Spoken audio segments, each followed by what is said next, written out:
Hey guys, welcome back to Chat with the Beekeepers. We're going to talk with Les Crowder tonight. He's a master beekeeper. He's been doing this for 51 years.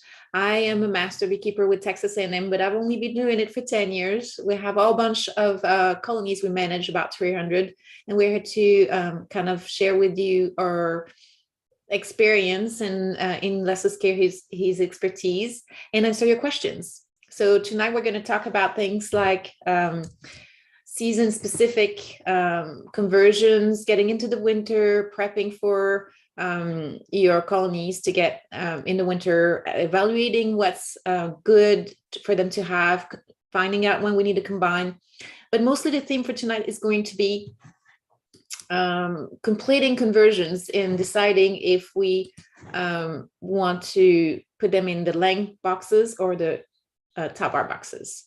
So with this, I've got Les Crowder joining us, and I'm not seeing you, Les, by the way. I'm just seeing your icon, and there you are. Very cool. And I want to welcome our friends that are trickling in. And if you want to join us on YouTube, it's live stream right now, and you can watch the replay later.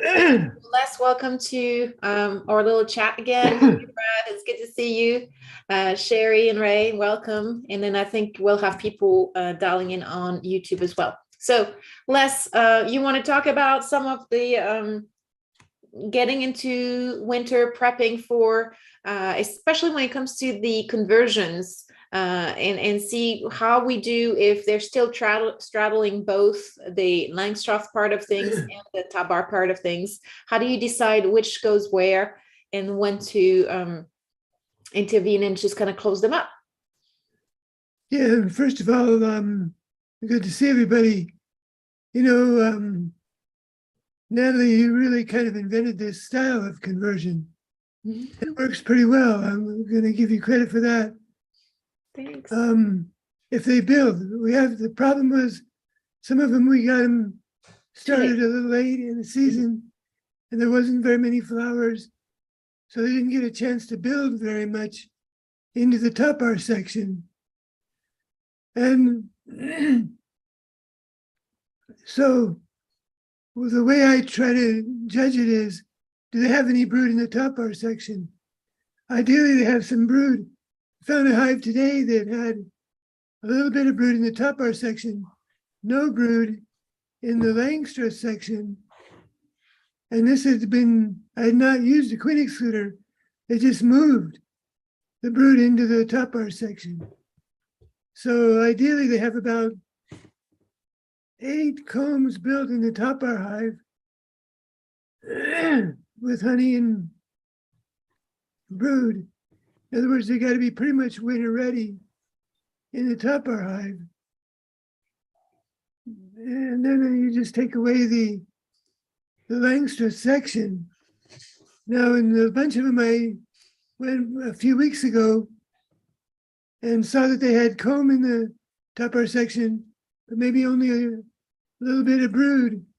So I slipped a queen excluder down in between the Top-Bar section and the Langstroth section, and then put all the bees, brushed all the bees into the Top-Bar section.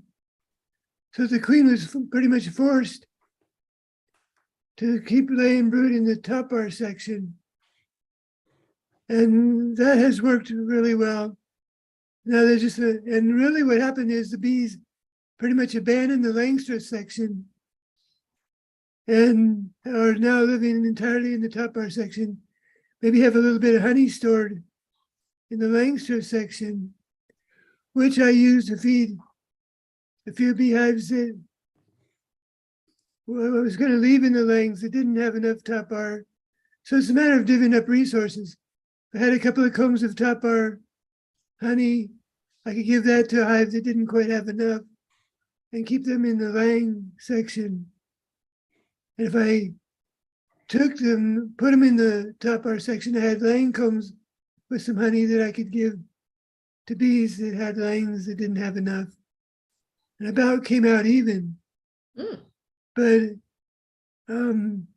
all told, the conversion is fairly simple. You buy a regular nuke 5-frame nuke, cut it out, strap it to the end of the Top-Bar hive. So they just keep building right on from one hive to the other. They don't care what shape they're building. They're just hanging comb from the ceiling. And so they start building into the Top-Bar section. And then once they build enough in the Top-Bar section, push the queen into the Top-Bar section, drop the queen excluder, and then they'll continue to build in the Top-Bar section. And I found several today that seem to prefer the Top-Bar section anyway. I think also because it's getting cooler. Mm-hmm. And those little plastic boxes are feeling pretty miserable. Mm-hmm. So I wanted to remind everybody, a happy Halloween, by the way. Thanks, Brad, for reminding me. It's probably going to be a small crowd tonight because everybody's out there trick-or-treating looking for candy. We don't do sugar, right, Les? But I don't, but yeah. my granddaughters are out trick-or-treating. Oh, there you go. There you go. I That's saw fun. them on my way and they already had more candy than they're ever going to eat. I hope. I used to hide my son's candy. He used to get quite a bit, and then the whole bag that was filled, I would just take it away. I was like, you don't need to be eating all that candy. It's not good for you. No, it's not. But then I would be stuck with eating the chocolate out of it. So that tells you Brad is I was stealing the candy from my son.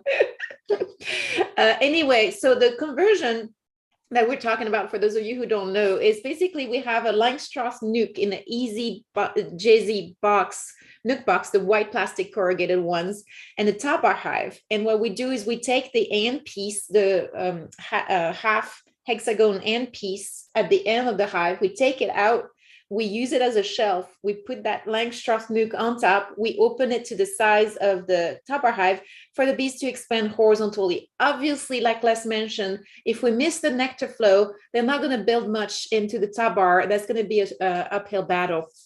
But if we do that at the beginning of the nectar flow, when the weather is warm enough and nectar's coming in and they're building comb like crazy, they're going to get really fast into the Top-Bar, and then they're going to backfill that easy nuke with honey eventually.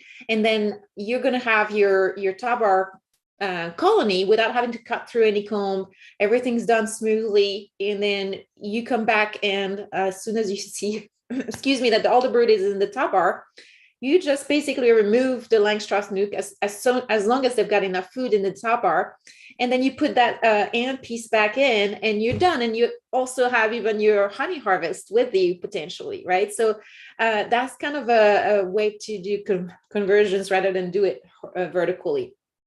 Les, before we go on with the conversions and all that evaluation of when to basically detach that box and commit to either one side or the other, Sherry had a question. She says, excuse me, happy Halloween. No hurry, but can you please discuss the pros and cons of putting 2 hives in one Top-Bar hive, meaning the double hives that we do? And also, how long do they need to be to accommodate 2 hives? Unless that's your specialty, that you basically came up with the concept for swarming purposes, for economies of scale, for the preferred size that the bees like best. Can you walk us through that a little bit and just explain the double Top-Bar hive concept? Yeah, and I didn't do it entirely. There was a lot of things happened. Back in the 90s, I had gotten all the Top-Bar hives, and a guy called me and said he was desperate for bees in his organic almond orchard in California. And I said, I don't go to California, and my bees are all in Top-Bar hives. And he said, well, would $30,000 help? And I thought, yeah, it would help quite a bit. And he said, well, and I'm organic, and I don't care about what kind of hives they are as long as there's bees in them. And so then I thought, well, let me think about it. And I had been raising queens in Top-Bar nukes. There were 3-foot long Top-Bar hives split in half with a hive in each half. And I was treating them as mating nukes, but they were big enough to overwinter. So I could overwinter my mating nukes and then just start the whole thing in the spring again. So it made it pretty easy. And I thought, well, why take all my hives to California half empty? I could put dividers in all of them. And that's right when Tom Seeley was starting to work on what he called his small hive initiative. He studied bees and he would shake swarms out of a hive and have boxes set up for them to move into. And he would check which volume the bees preferred. So he'd make great big huge ones and very small ones and everything in between. And he just let the bees pick their preferred volume. And they tended to pick a volume of about 40 liters or 10 gallons, which is pretty small. It's like one deep brood box, or about half of one of my long Top-Bar hives. If you make your Top-Bar hive 4 foot long, about half of that is more like their preferred volume. But they prefer that for a couple of reasons. It's nice and cozy, and it gives them plenty of comb, building space to overwinter. And that's all they care about. Beyond that, they're more about reproduction. Mm-hmm. So if they overwinter and then fill up in the spring, they can cast a swarm or 2 swarms and still get ready to overwinter next winter. So that's their purpose. And that's why they prefer about a 10-gallon size volume of a box. So when we keep them in these really big hives, and especially hives that we just keep stacking more on top of them, that's encouraging them not to reproduce. That's encouraging them to make honey. So if you keep a long Top-Bar hive, I have one or two that we've kept long this year. There's reasons for that once in a while, but that's mainly for honey production. And if you divide the bees, that's more for bee production, but it means you got to be on your toes. I mean, they'll reproduce whether you help or are involved or not. But I like to be involved. So when the days are getting longer, which they're definitely not now here, they're getting shorter fast. But when they're getting longer, the bees are greatly encouraged to expand. And then if the flowers come in, they're greatly encouraged to start the process of swarming. And you got to be able to watch them and know when they're getting close to swarming and wait for the queen cells. As soon as they have what I call primed queen cells, they'll go through a stage. First, they build lots and lots of workers. Then they'll build a bunch of drones, raise a bunch of drones. And then they'll start backfilling worker brood with honey. Mm-hmm. Oh, and very shortly, they're going to start making swarm cells and raising a bunch of queens, anywhere from 5 to 20, depending on how strong they are. And they're about to swarm, or they swarm. So my goal is to catch them right before they swarm, make a divide or 2, depending on how strong they are, put the queen somewhere fairly far away with a bunch of nurse bees that I brush off of the open brood. Maybe make up a swarm with a queen cell and some more open brood. Brush the bees off some more open brood. And then leave the original hive, raise some queen from the queen cells left in it so that they can all have queens. And so the divided hive is more like what the bees would like to do. And it's more like, I'm more interested in raising bees than I am harvesting honey. I like to harvest some honey here and there, but I can harvest enough honey in a half of a Top-Bar hive. If I take a comb or two combs full of capped honey, that's more than enough for my family for a good while. And I don't need to harvest a bunch of honey. And I'm not in the honey sales business right now much anyway. So, if I may, you're talking about pulling out a comb here and there, and if you manage it for that, you can probably take quite a bit of honey still, right? If you don't let them backfill and don't let them get congested as much, you might not make as many swarms, but even those double hives, you can still manage them for. And then I don't remember if you mentioned that, but you can make those out of 4 feet long boards, and then you have each has a couple feet worth of colony. So that's the volume you were talking about. But Right.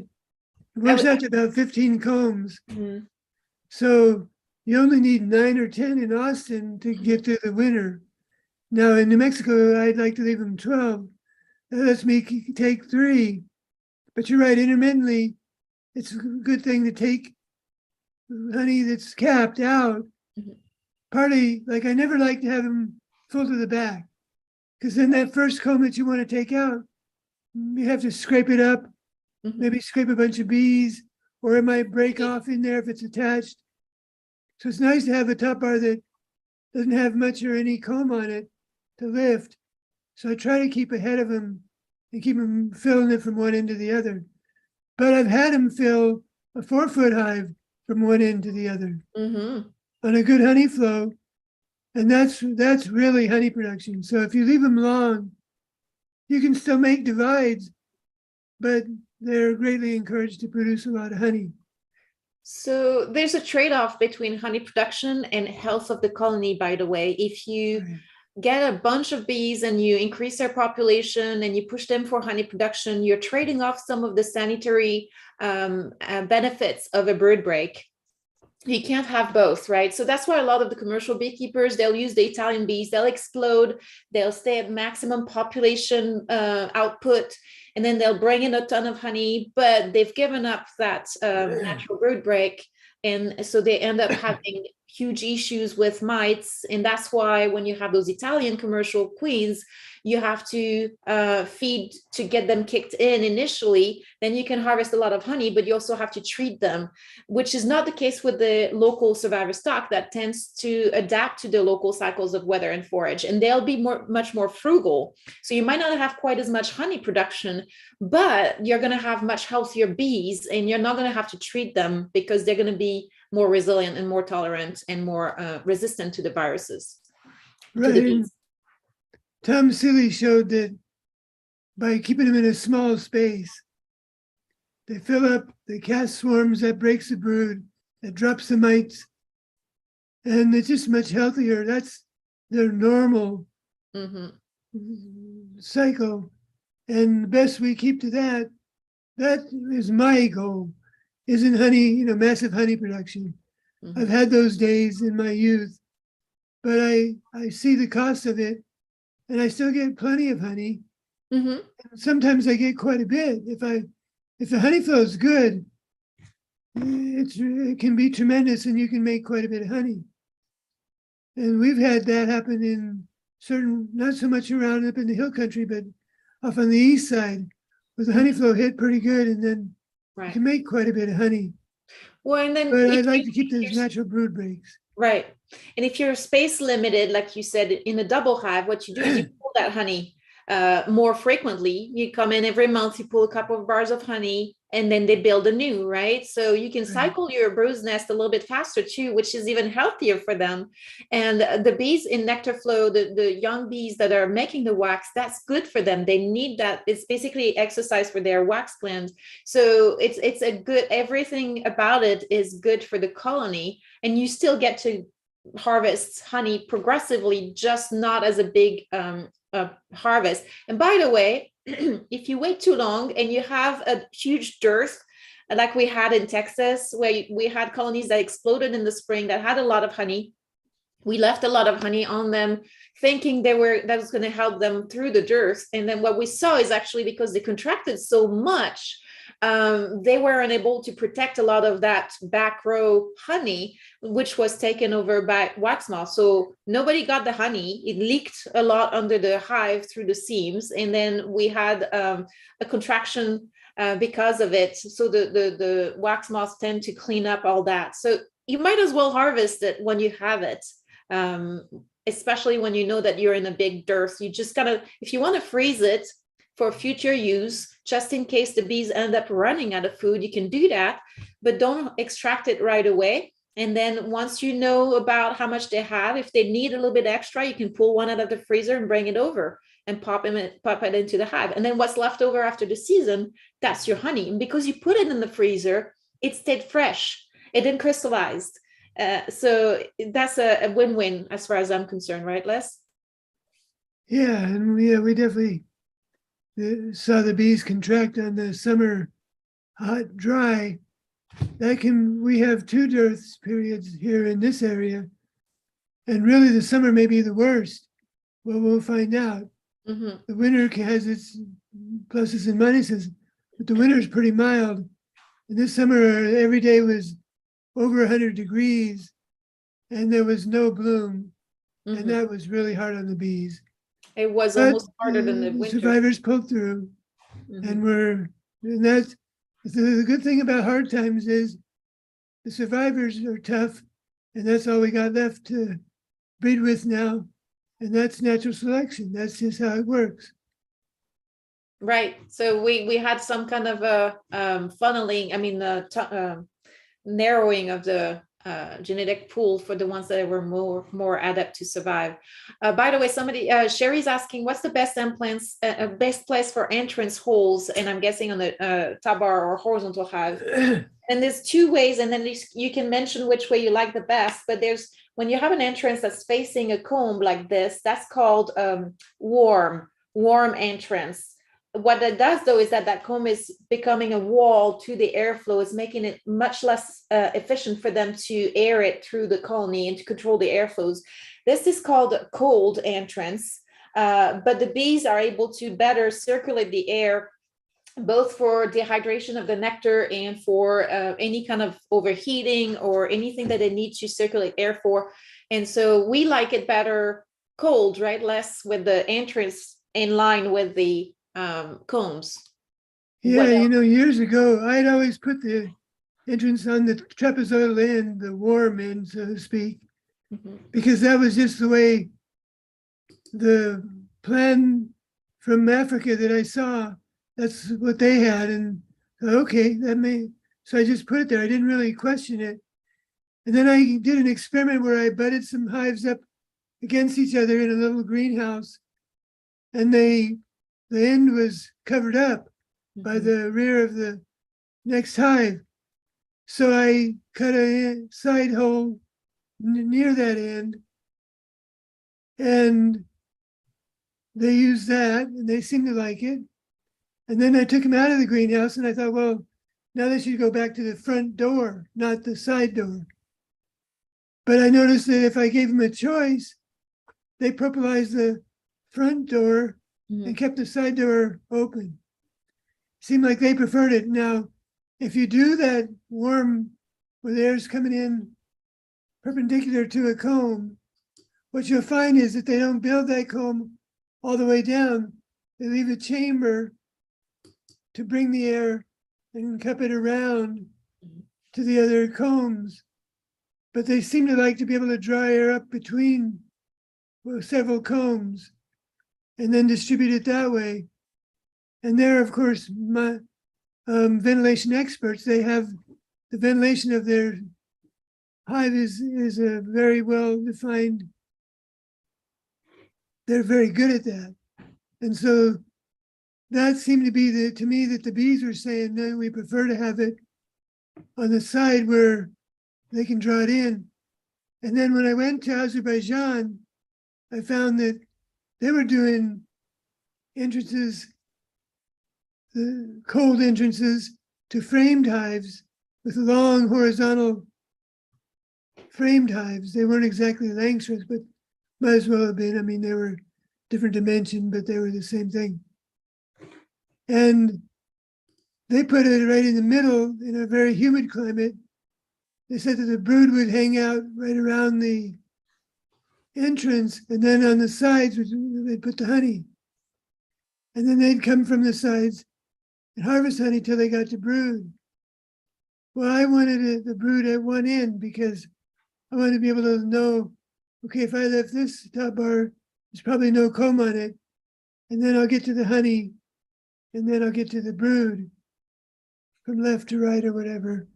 So that's why I put it on the end, on the side, so that it comes in, the air comes in parallel with the comb, so to speak, right up in between the combs. Mm-hmm. And then I make it pretty small, because that's another thing Tom Seeley did was he said, okay, fine, let's put a bunch of 10-gallon boxes out, but give them all different sizes of entrance. Great big entrances and tiny little entrances, and see which the bees prefer.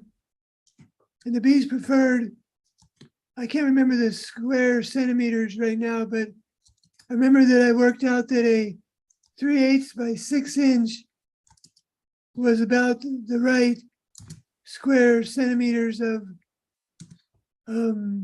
entrance. And then by making it 3/8, that's pretty hard for a mouse to get in. And a drone can still get out, but a mouse really can't get in. And so that's one of the reasons he thought that they might like to have a small entrance. We tend to think of wanting a big door for lots of work for the bees, but actually we may be destined to over ventilating them and making them have a lot more work trying to control the humidity and temperature in the hive. Well, for that matter, Brad's asking about why do some hives like a top entry or even a top center of hive entry?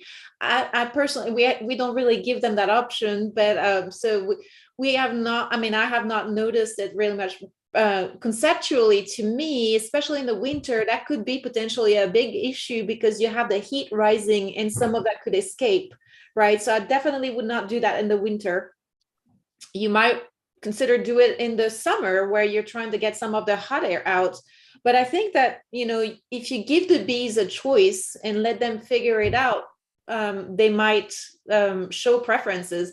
And when you experiment with that, I would say that it's better to not have cross ventilation, meaning one at the top, one at the bottom, because then you're really kind of not helping them control that airflow as tightly. And then I would experiment with a couple of hives one way, a couple of hives the other way, rather than 1 week I'm going to put it at the bottom, the other week I'm going to put it at the top. That might be confusing to the bees. So just kind of do your citizen experimentation here and just pick a set of hives one way, the other set of hives the other way, and considering similar circumstances otherwise or sizes, see what it does and if it has a potential impact on their well-being, right? Or their preferences. Les, what is your thought on that?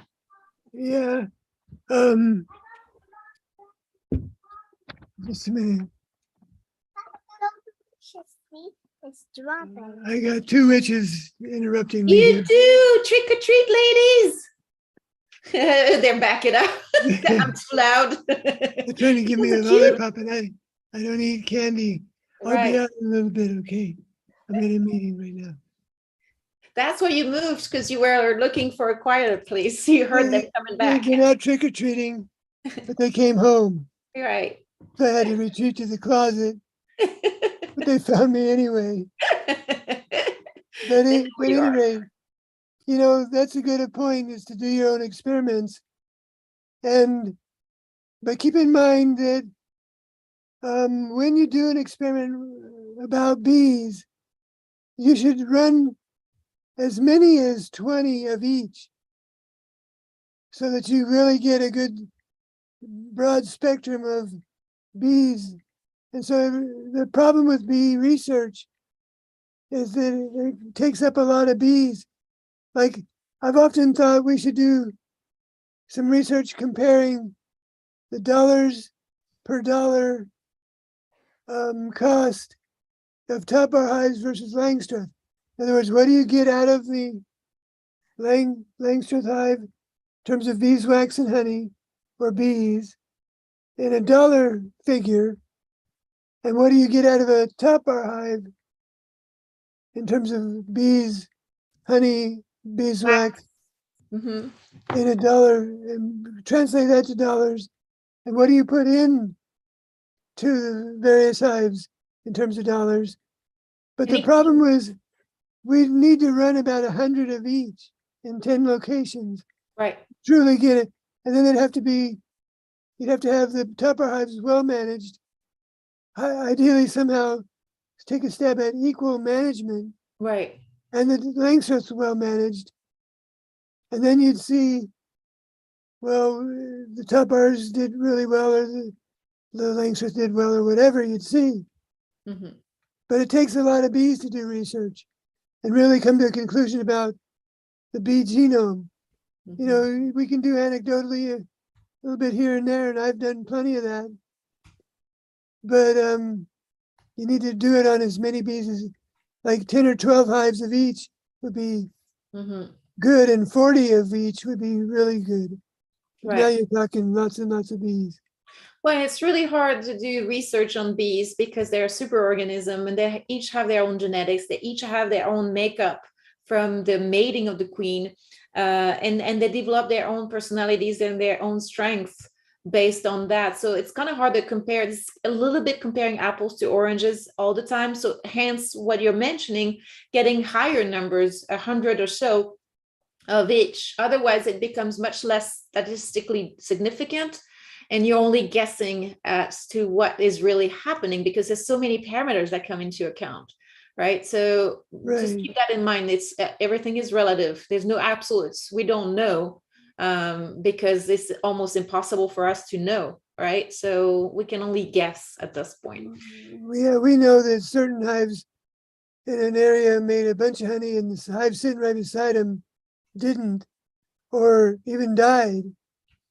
And so if you're only got 2 or 3 hives that you're experimenting with, you don't know if it's due to the experiment or due to the nature of the bees. Right.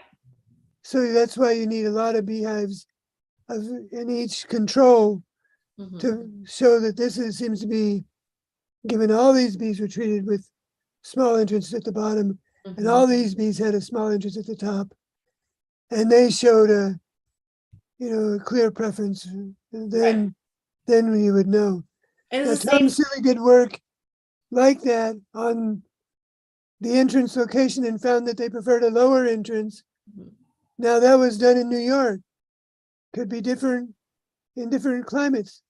So it needs to be tested, and then we wind up kind of getting in a rabbit hole of continuous testing. So at some point we have to just make a stab. But my bias would be that they prefer a lower entrance because that's kind of what we see most in removals, in the way they nest into a trunk of a tree. They tend to put the nest above the entrance for air ventilation purposes and protection, I'm guessing. So my bias would be to say they prefer actually lower entrances than higher. So that was a great question. And then, so I've got Sherry, yes, cold entrance holes on opposite sides of a double Top-Bar hive so that we maximize the space between the entrances to decrease the amount of drifting as much as we can and just kind of make it much more clear which home is theirs. So we don't put them on the same side towards the center. And then you can put it on each side of the hive, on the front and the back, if you'd like. Just know that you're going to be facing different directions. And usually the bees do best facing southeast. So if you've got one facing that way and the other one's facing the other way, there might be something at play there where they're not getting the same exposure to sun in the morning, and they might be coming out a little bit later. So I don't think that's hugely important, but if you prefer it that way, you can put it on opposite sides of the front and back. Just know that when you're working them, you're going to have to work in the back of the hive on one side, and then you're going to have to work on the other side. Otherwise, you're going to be standing in front of the entrance. So that's another consideration, right? Brad, what is the maximum size? Oh, by the way, I want to say hi to James and Bruce on YouTube, as well as Lolly. It's nice to have you guys on. We really appreciate you. I know this is Halloween and everybody's kind of just distracted tonight. And I have to apologize because I was traveling last week and we hit a huge storm in Dallas, and I was the driver, so I couldn't really swap out. And we ended up not being able to host the chat last week. But hopefully you forgive us and you will find some value to tonight's chat. Okay, so Brad, what is the maximum size to keep a mouse out? Oh, that's a great question. You'd be surprised how much a mouse can squeeze into a tiny little thing. As soon as her head fits in there, she can squeeze the rest of her body in there. And I found entrances that were 3/4 of an inch on Top-Bar hives. I have found one mouse in one Top-Bar hive that was mummified inside of there. So unless we've seen them into the Top-Bars as well, and definitely into the Langstroth. I don't remember if the small entrance on the entrance reducer of a Langstroth allows them in, but I think it does. Les, what's your take on that? The really small entrance on the Langstroth reducer, I haven't found that to let him in.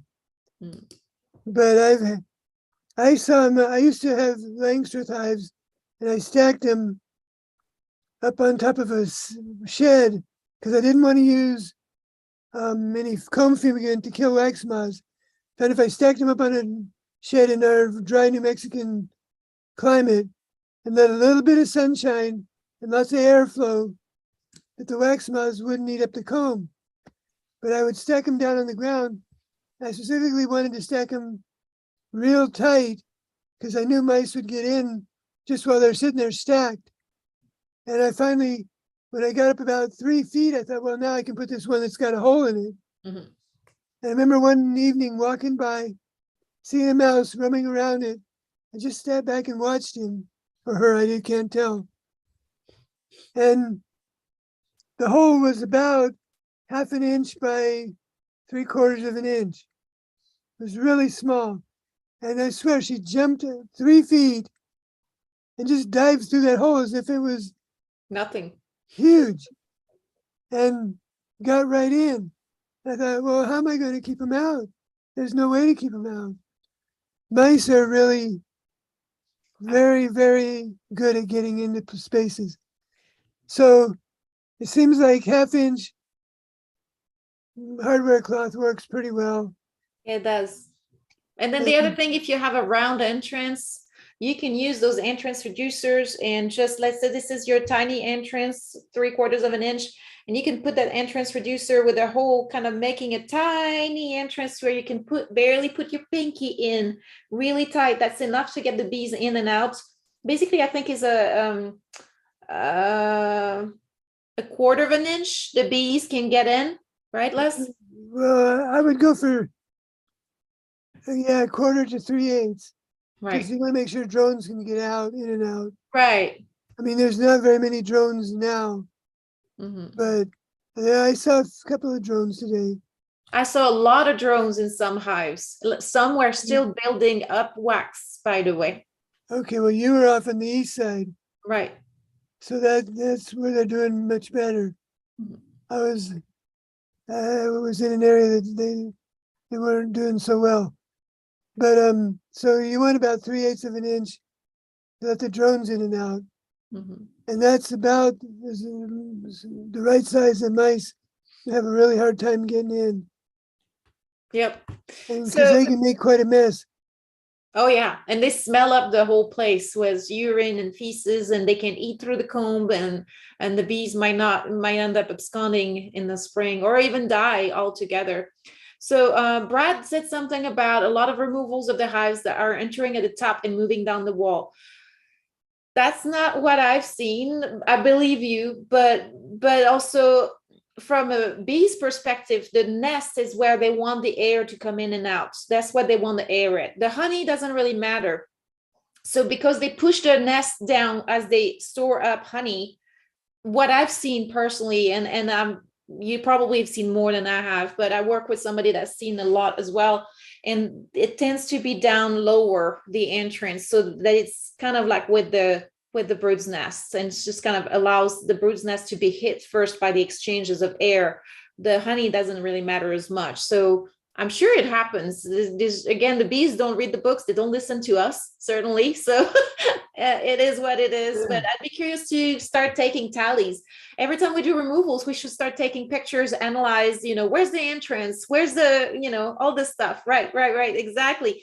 Brad wants to make a questionnaire so that he asks all those things about the origins of colonies, what were the circumstances and all that. So that's exactly what we need to do. So great idea. And yes, 1/2 inch mesh of wire works really well. It makes little tiny squares that you can staple over the entrances, whether it's a Langstroth or a Top-Bar hive. You just staple it straight over the entrance. Actually, I was thinking today, maybe in the Top-Bar hives, we can staple it on the inside across all the entrances and leave it there year round. It doesn't bother them, right? Right. So we Like, could the do drones that. get in and out pretty easily. Yeah. And yeah, So let's talk about the drones and what happens to them at this time of the year. I know I saw a whole bunch of drones in the good areas, but in the bad areas, you haven't seen a lot of drones. Yeah. Where did they go? Well, a couple of things. The bees clean out cells for the queen to lay eggs in. And so here in about the 1st of June, they stopped cleaning out drone cells. So they started filling them with honey. So that dropped a bunch of drones. They died off and didn't get replaced. Because bees are constantly having to replace workers and drones because they're constantly dying. And if they don't replace them, then they disappear. And the drones went way down just because the bees weren't cleaning out drone cells for the queen to lay eggs in. And then if they start to raise some drones and then suddenly change their mind that the weather isn't good or the bloom isn't good, they'll sometimes cannibalize brood. And what you'll find is people will call me and they'll have taken pictures of a pretty chewed up, kind of half dried out white drone body laying out in front of the hive. And I've had people ask me, is that the queen or whatever? And I said, no, it looks like they're getting rid of the drones that they've started to raise. They changed their mind, they don't want drones anymore. At some point, even the adult drones that are flying around and come in get uninvited. They get sent off, thrown out, literally drug out of the hive and banished from the hive. And so the bees are very conscious about getting the body of the colony down to a small cluster that can raise a tiny bit of brood and just not eat much honey or pollen, all dearth, whether that be the winter or the summer. And these bees that we have around here do a really great job of expanding and contracting. And they contract a lot, and then they can expand very quickly when conditions are good. But when they're contracting, they don't want drones. When they're expanding, they want drones. And that's the natural brood cycle. And the swarm cycle is, first they start expanding by making workers by the thousands. And then they get to a point where they must start raising a bunch of drones. And then once they backfill the worker brood with honey, they're about ready to raise a bunch of queens. Yeah. So what I've seen sometimes is also a bunch of dead drones at the bottom of the hives. And a lot of new beekeepers think they're getting robbed and that there's something wrong with their colonies. And then I'm like, oh no, those are the big guys that are getting basically terminated. I want to say hi on YouTube, by the way. Anybody, all of you on Zoom, you can also follow us on YouTube if you'd like to watch, the show and just kind of follow us and hit the notification button if you want to see when we're coming on live, so you can join us from anywhere basically. And I want to say hi to Iowa Layens Beekeeping, George. We've got another Layens beekeeper like Brad on Zoom, and he says he started keeping bees in 2020 with Layens, and they work for him and the bees there in Iowa. He's using Russian bees for mite tolerance. So far so good. So hopefully you don't even have to treat them, because they're much more tolerant and resistant, and hopefully they're doing well in Iowa, which I think the Russians are supposed to be doing pretty well in colder climates, right, Les? Yeah, I bought Russians many years ago when they first came available, and they did okay in New Mexico. But keep in mind, New Mexico gets cold. It gets pretty hot in the summer and it's a high desert, so it gets cold in the winter. And the Russians are good at cold. I think it's always fun to bring in bees, particularly if you think there's something good about them, like mite resistance or mite tolerance, and then let them breed with the local ferals. A lot of our feral bees are now becoming mite resistant, but it's always fun to bring in some bees and see if they add to the local genome. And that's an ongoing, that'll be going on forever. You know, Susan Colby's got a big project globally, bringing in semen from all over the world, just to expand the genetic diversity of the American bee genome. And I think that's a great project because we could use it. Right. So I really appreciate that we have at least 3 people that are doing horizontal beekeeping, some with Top-Bar, some with Layens. I want to talk about Richard here in Zoom. He's got our version of the plans for the horizontal Top-Bar hive with the horizontal conversion nuke box, basically attached, made out of wood, and he makes those beautiful hives. If you are going to the Texas Beekeepers Association fall conference, he's going to have a booth there, a vendor there, table, and he'll have his hive on display. I believe you're even donating one as a prize, right, Richard? You're on mute. Where's the button? Where's the button? The button is on bottom left, usually. There you go. I'm not used to that. I got a new laptop. I'm not used to the mouse. That's okay. Yeah, I've offered to donate for charity for the auction. Right. One of the hives, I'm actually now thinking about bringing 2 hives. I haven't heard. Well, I've heard back from them one time, but I'm still waiting for some confirmation. But that's the plan. That's the plan. Yeah, so that's a very generous offer of yours, because I know it takes a lot of work for you to put those together. And the workmanship is beautiful. So I'm looking forward to seeing it in person. I've seen pictures, and I really enjoy your creativity and just kind of getting it all together and making it look beautiful. So thank you for TBA. And on behalf of TBA, because I'm a director, right? So I can do that. And then I wanted to mention what Brad had mentioned earlier. So let's talk about Layens for a second. We talk a lot about Top-Bar hives. So let's talk about Layens for a little bit. I just came back from a workshop with Dr. Leo Sharashkin, and I really enjoyed my time there. We do have 2 Layens in our teaching apiary, so it's not like this is unknown to us.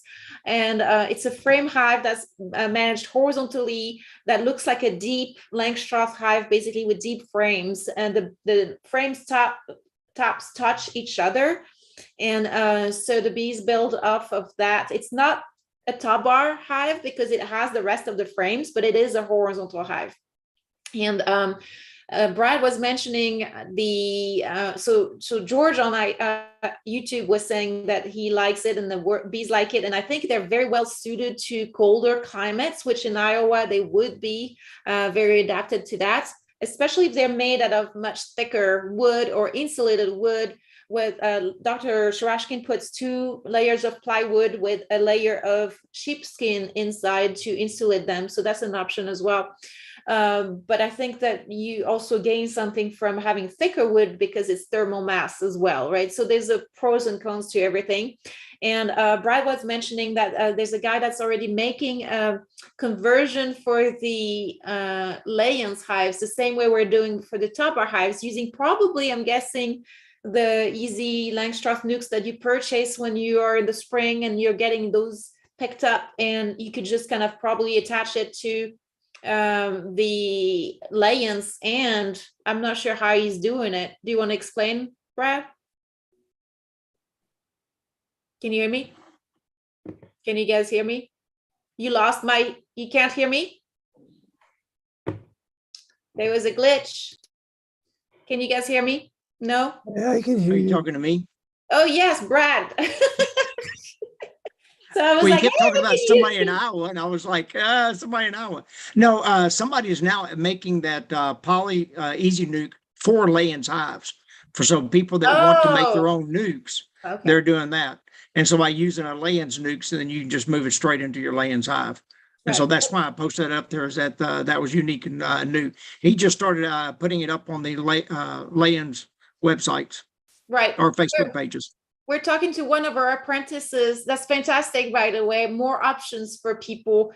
And then we're talking to one of our apprentices, Maya. She is working in a company, her husband anyway, that can make that kind of stuff too. So I was talking to her about making those to the our Top-Bar hive designs as well, the 19-inch Les Crowder b-myfool.com/plans size as well.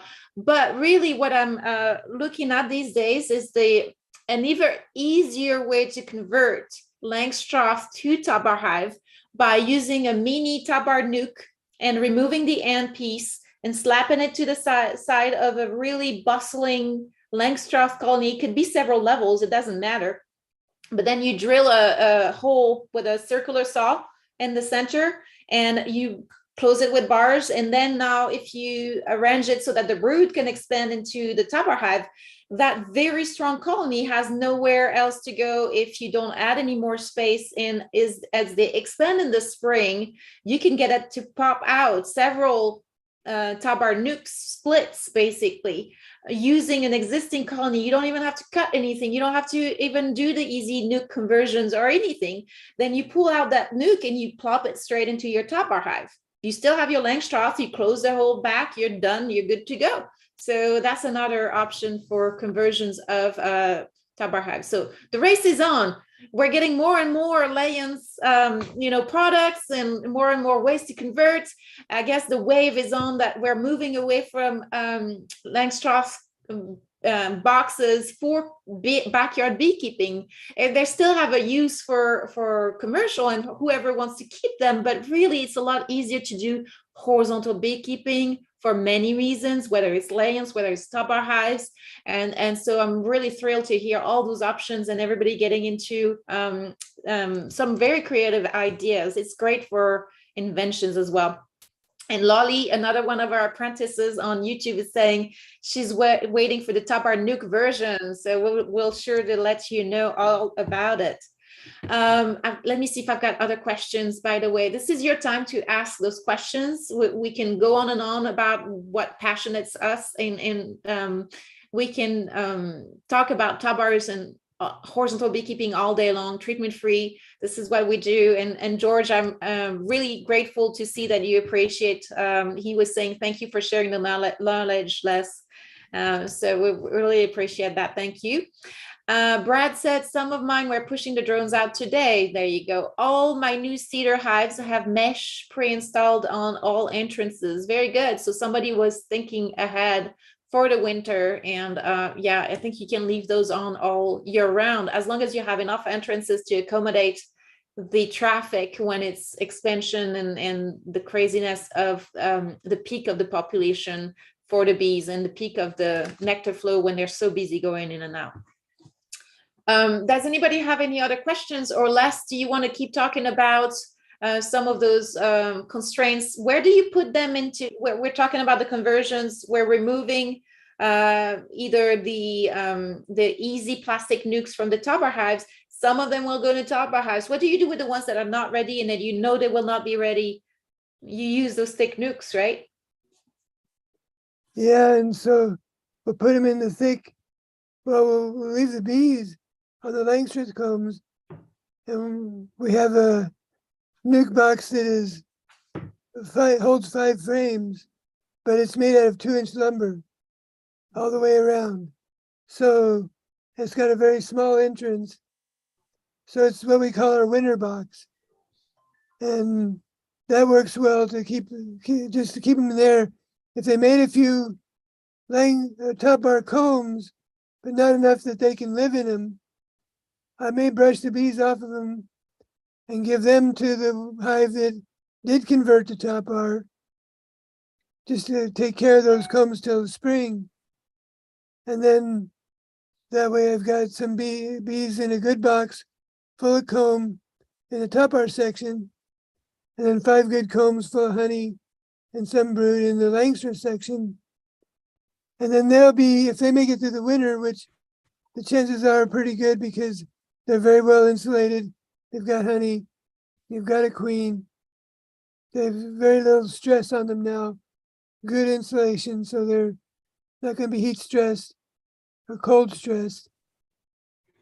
Then hopefully in the spring, we'll put them back in the conversions. And this time they'll be there early when the spring flow comes, because that's what happened to some of our bees. We got them too late. We started trying to convert them when the flowers were already dropping way off. So can you see my screen? Yes.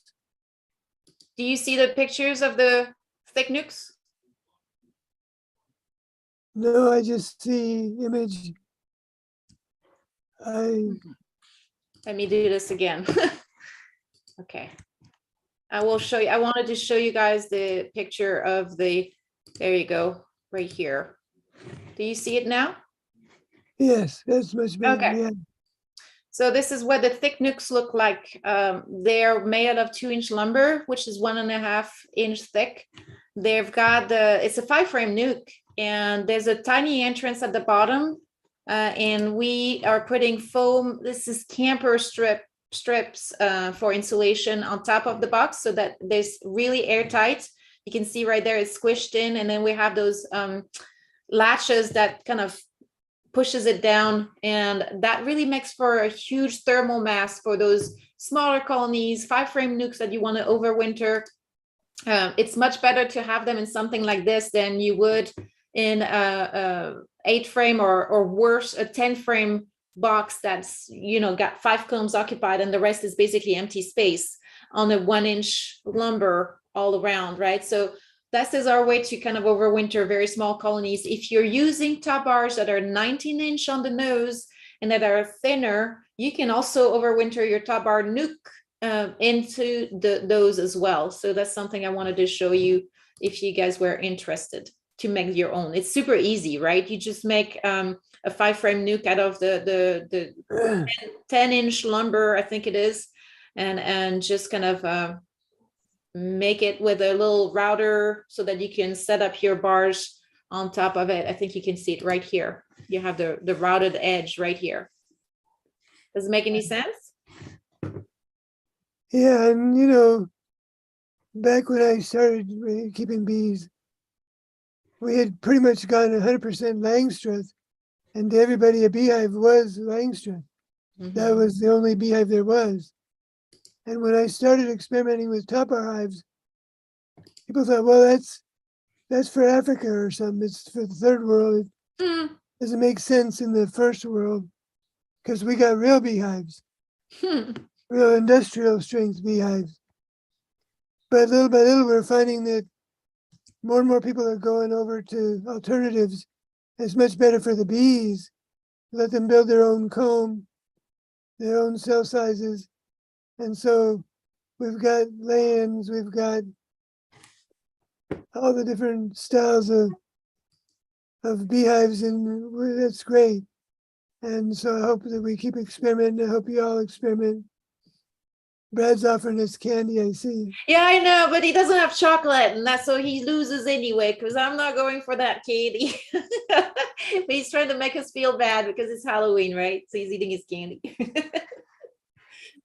So I've got Sherry that's asking, they tried putting a screen bottom in a Top-Bar hive, I guess, a few years back, and it was not good for us.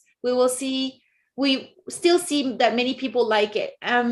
I think that people are not paying attention because the bees do not like it. So also we have been lining our Top-Bar hives with Western cedar, and it works well. Very good to know. Cedar is a great insulator, so that's that. It has also miticide effects, I think. So why not?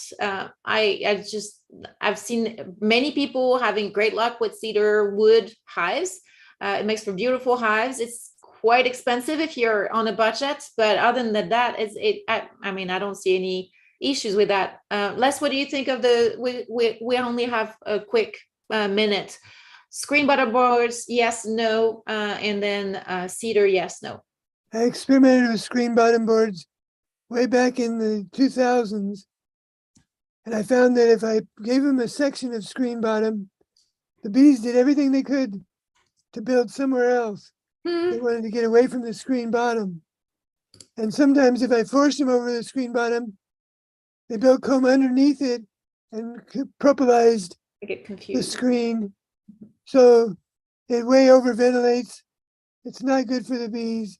It lets the small hive beetles through, the smaller adults can get through. Yeah, it's not a good idea. It attracts So I think robbers. it's time for the screen bottom. It had its day and it's not helpful.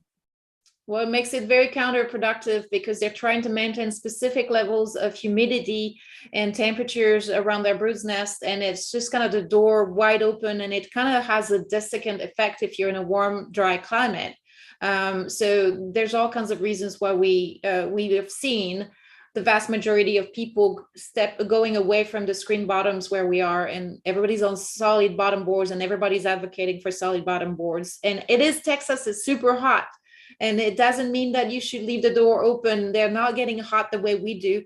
They're better off controlling those airflows. So, and then Brad is concurring. He said that they only work with cache trays underneath when you're doing basically integrated pest management monitoring with some, like mineral oil underneath, because then you're not letting the pests in. It's inside the hive, and you're not opening the door to the airflows, and your pests are going through the mesh and drowning in the mineral oil. So that's the only way potentially, but just make sure that you keep mineral oil, because if you have a buildup of debris and then it's a wax moth potential catastrophe. So DE is another one. Yeah. So with that, Les, did I ask you about cedar? Yes or no? Cedar's a great wood. It's very durable and it is expensive, but if you got some cedar wood and you want to make a Top-Bar hive out of it, cedar oil is miticidal. Mites, ticks, chiggers don't like cedar oil. So there's nothing wrong with that. But I don't worry about the mites anymore. I'm kind of like done with trying to exterminate mites. The bees and the mites have worked that out pretty well around here. Mm-hmm. So that's good. And I think you said for chiggers and ticks, Cytoside or something like that. Is that Cedarside or Wondercide? Yeah. Different companies that make a cedar oil based spray you can put on your pants, and I put it on my sleeves because I weed the grass in front of beehives, and I've gotten chiggers up in my arms and they're just no fun whatsoever. And cedar oil in a spray bottle, not pure cedar oil, cedar oil mixed in homogenized into water really stops from getting chiggers.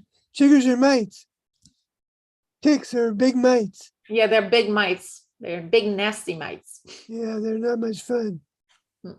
Nope. So With that, thank you very much, Les. I want to thank every single one of you for joining us on Halloween. Happy Halloween, trick or treat, guys! And if you want to join us live on YouTube, that will help us promote that channel and kind of get the word out and educate people. We appreciate your very kind words for Les to share his knowledge.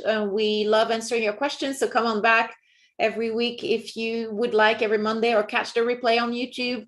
And I want to thank you for all those questions, and above all, Les Crowder, for sharing your expertise and those years of experience, and taking time away from your family, especially on Halloween. Again, thank you. Okay, thank you, everybody, and let's see y'all next week. Good We'll see you seeing you then. guys. Happy Halloween. Bye. Bye.